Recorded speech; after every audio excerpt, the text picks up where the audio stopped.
Cruise news. One popular cruise line is making plans to more than double the size of their fleet in a fairly short span of time. And in other news, the U.S. Department of Transportation has released a very revealing report on recent cruise ship incidents. All this and loads more. I'm going to get you the top cruise news updates, and I'm going to get you the information fast coming up.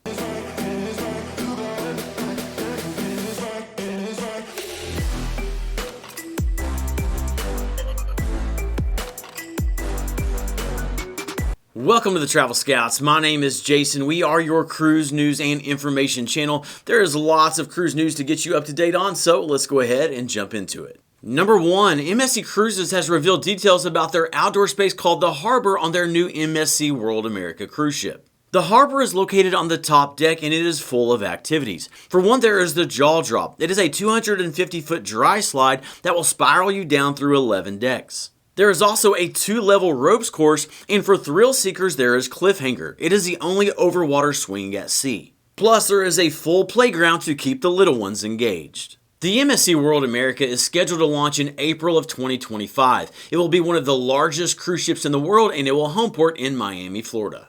Then in very sad news, number 2, there are 3 separate reports of individuals going overboard from cruise ships in the last few days. The first was a passenger on the Norwegian Spirit cruise ship. The individual was a 30-year-old man from Taiwan and the incident occurred on Thursday.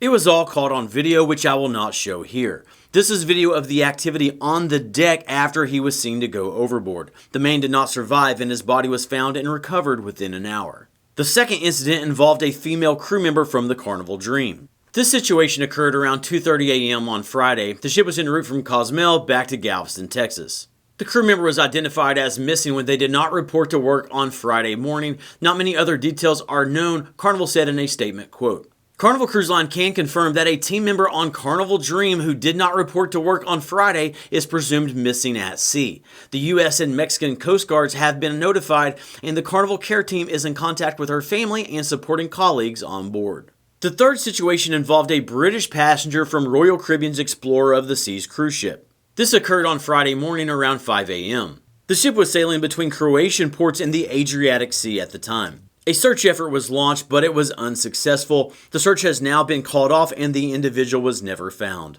This is very much a sad situation. Let's definitely pray for their families and the others that have been impacted. Moving on to number 3, one of Carnival Cruise Line's most popular cruise directors has announced his retirement. Chris the Flying Scotsman Williams had his last day with Carnival on August 10th. He is one of the most talented cruise directors in the industry. Chris will definitely be missed. He recently turned 40 and he now has a young daughter. Chris said that he loves Carnival, but he wants to make a transition where he can spend more time with his family. Next, number 4, I have a hurricane season update. The Eastern Pacific is currently clear, but there is some activity in the Atlantic.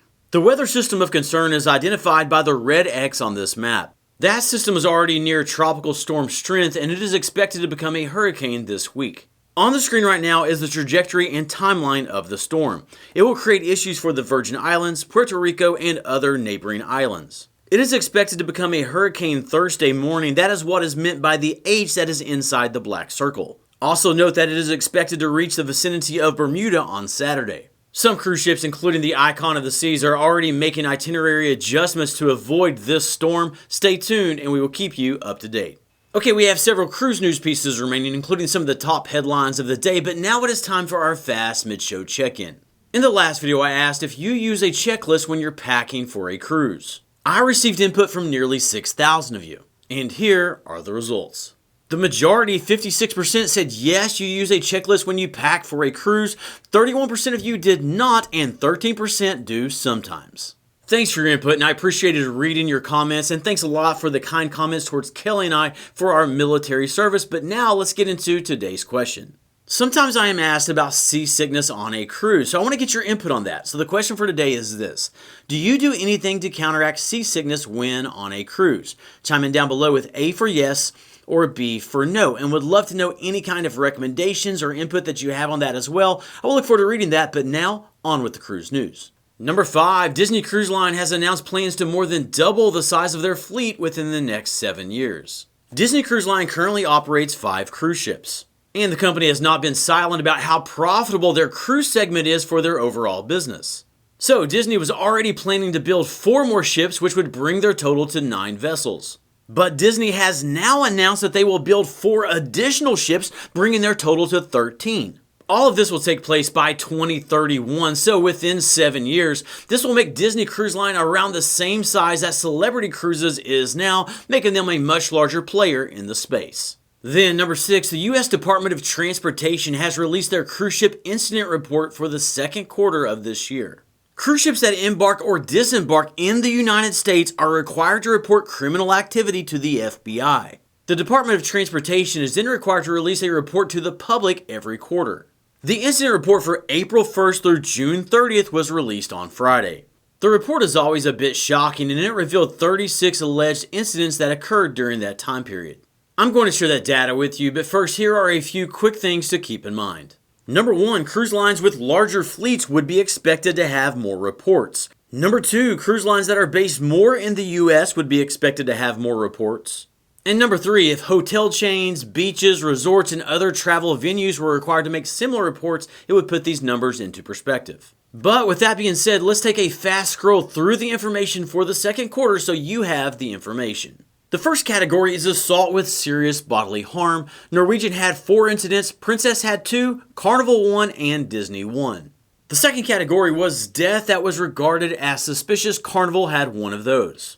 Then under missing U.S. national, Carnival had 1 of those as well. Next, under sexual assault non-rape, Disney, Norwegian, and Royal Caribbean had 2 each, while Carnival, MSC, and Princess each had 1. However, with sexual assault rape, Carnival had 8, Royal Caribbean 2, then Celebrity, Disney, Lindblad Expeditions, Norwegian, and Princess had 1 each. Norwegian was the only cruise line with theft greater than $10,000. They had 1 incident. And when you put it all together with total incidents combined, there were 36 incidents. Carnival had the most with 12, followed by Norwegian with 8, Royal Caribbean with 5, Princess and Disney with 4 each, and then Celebrity, Lindblad Expeditions, and MSC each having 1. Alright, that's the information. Subscribe and turn the notification bell on to stay up to date with the latest cruise news and information. The next video, it'll be coming out soon, but until then, keep on cruising, and we'll catch you in the next video.